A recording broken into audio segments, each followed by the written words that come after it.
لو مش عارف تعالى اقول لك. يعني ايه ما حلتوش اللضا؟ وايه اللضا دي بالظبط يعني؟ كلنا بنسمعها بس مش عارفين يعني ايه معناها. اللضا دي عملة معدنية نحاسية لونها احمر مكتوب عليها الله الضامن.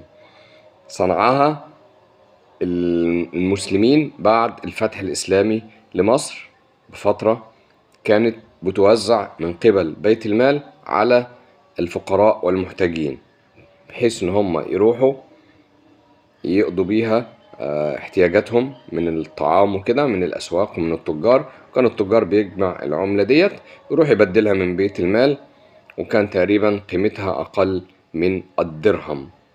ولذلك الإنسان المفلس معنى صح، اللي محلوش أي حاجة مفيش معاه فلوس ماشي كده على الله يعني، يقال عليه محلتوش اللضا، لأن اللضا ديت هي تقريبا عملة مجانية، فحتى مش معاه العملة المجانية. هي ديت جت من هنا كلمة اللضا، محلتوش اللضا يعني. شكرا ليكم.